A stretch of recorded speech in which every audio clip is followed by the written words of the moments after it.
Picture this: a quiet Sunday afternoon in Boulder, Colorado, where a group gathers to walk in solidarity, their hearts united in prayer for hostages held thousands of miles away. Suddenly flames erupt, Molotov cocktails explode, and screams shatter the peace. This isn't a scene from a horror movie. It's the chilling reality of June 1st, 2025, when a peaceful Jewish event was targeted in a vicious attack. 8 people were burned, one a Holocaust survivor, in a brazen act of hate. Why did this happen? Who was behind it? And what does it mean for religious freedom in America? Stay with us as we unravel this heart-wrenching story. If this grips you, please hit that like button and drop your thoughts in the comments. It helps us amplify these urgent stories. Welcome back to the channel, where we dive into the stories that shake our communities and challenge our values.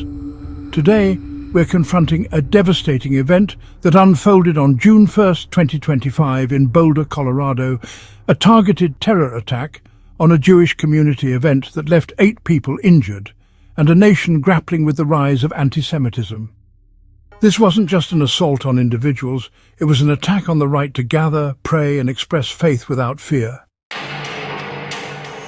On June 1st, 2025, at 1 p.m., members of the Jewish community gathered at Boulder's Pearl Street Mall, a vibrant pedestrian hub known for its shops, restaurants, and lively atmosphere.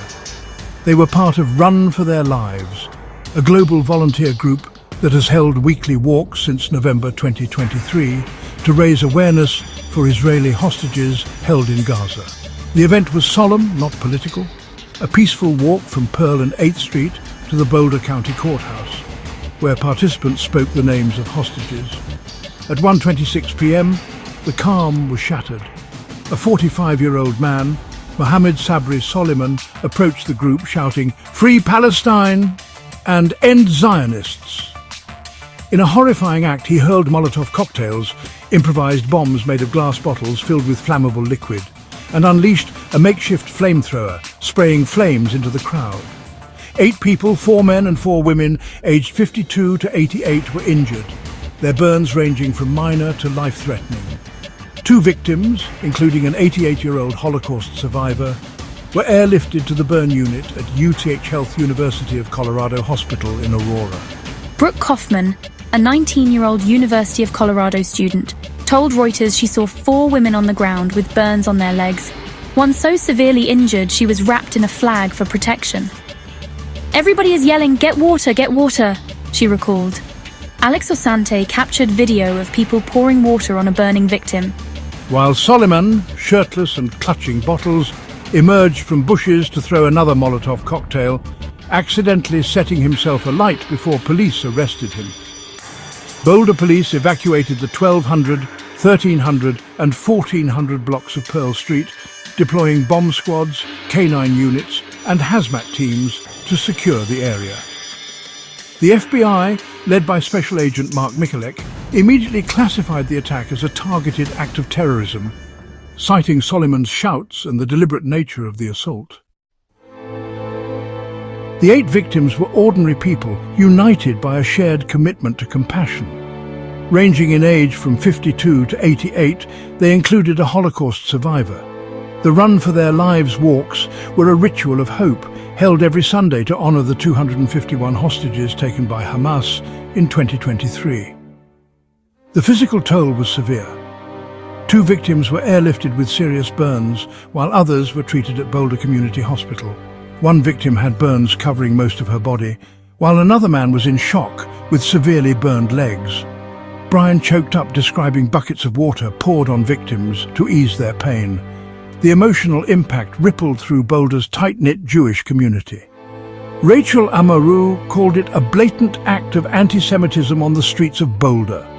The Boulder Jewish Community Center issued a statement, "We are saddened and heartbroken when events like this enter our own community.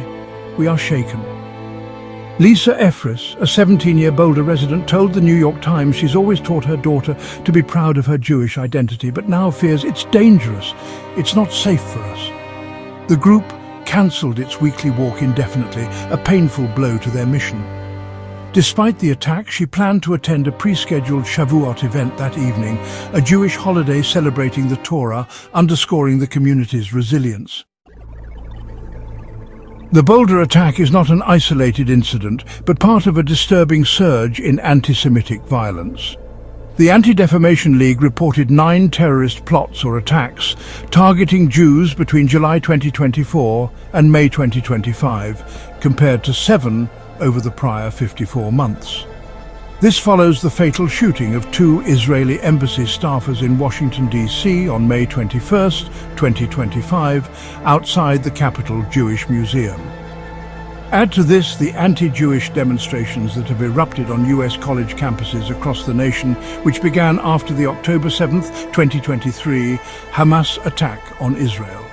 The timing on the eve of Shavuot amplified the pain. Shavuot is a time of joy and unity, making the attack feel like a deliberate assault on Jewish identity. The ADL reviewed videos from the scene, reporting Solomon's shouts of "How many children you killed?" and "We have to end Zionists," suggesting an ideological motive. Nationally, anti-Semitic incidents spiked to record levels in 2023 and 2024, fueled by tensions over Israel's war in Gaza.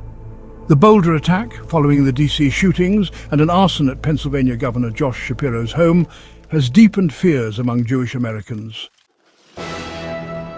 The attack drew swift, forceful responses from leaders across the spectrum. FBI Director Kash Patel labeled it a targeted terror attack on X, writing, "We are aware of and fully investigating a targeted terror attack in Boulder, Colorado. Our agents and local law enforcement are on the scene." FBI Deputy Director Dan Bongino echoed this, stating, "This act of terror is being investigated as an act of ideologically motivated violence. The FBI is conducting searches in El Paso County, where Solomon lived, and reviewing his social media for clues, though no clear ideology or group affiliation has emerged." Boulder Police Chief Stephen Redfern was cautious, saying, "We are not calling it a terror attack at this point. It's way too early to speculate motive." He confirmed Solomon acted alone and was booked on multiple felony charges, including 1 count of explosives and, curiously, 2 counts of first-degree murder, though no deaths have been reported, prompting questions about the charges. Colorado Governor Jared Polis, who is Jewish, condemned it as a heinous act of terror on X, noting, "As the Jewish community reels from the recent anti-Semitic murders in Washington, D.C., it is unfathomable that the community is facing another anti-Semitic attack here in Boulder on the eve of Shavuot." Attorney General Phil Weiser called it a hate crime given the group that was targeted, adding, "Violence is never the answer to settling differences." Senate Minority Leader Chuck Schumer wrote on X, "This is horrifying and this cannot continue. We must stand up to anti-Semitism." House Minority Leader Hakeem Jeffries stated, "Anti-Semitism has no place in our nation or anywhere throughout the world. It must be crushed." Israeli Prime Minister Benjamin Netanyahu said the victims were attacked simply because they were Jews, trusting US authorities to prosecute Soliman fully. Ambassador Danny Danon stated, "Jewish people marched with a moral demand to return the hostages. Terrorism against Jews does not stop at the Gaza border. It is already burning the streets of America." X erupted with reactions, reflecting shock and fear within the Jewish community. At Stop Antisemites posted, Boulder, Colorado FBI update, 6 total victims ranging in age from 67, 88, 1 is in critical condition. Mohammed Sabri Solomon has been confirmed as the attacker. This is being treated as a targeted terror attack. The ADL shared, "We are praying for all those injured in the firebombing of a Jewish community event in Boulder, Colorado today. This is the second violent attack on the US Jewish community in 2 weeks."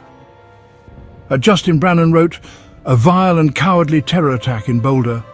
As Jews gathered to pray and demand the release of hostages, they were targeted simply for who they are.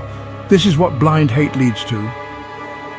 At Faitux Network noted Boulder PD's update, "Israeli protesters were specifically targeted, not calling it a terror attack yet. Multiple injuries." At Avimeyer, commenting on a prior attack but relevant here, stated, "The target of this attack was a Jewish gathering.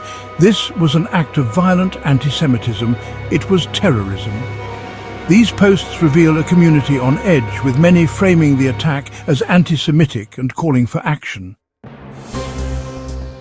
The Boulder attack is a stark reminder that religious freedom, a cornerstone of American values, is under threat when hate goes unchecked.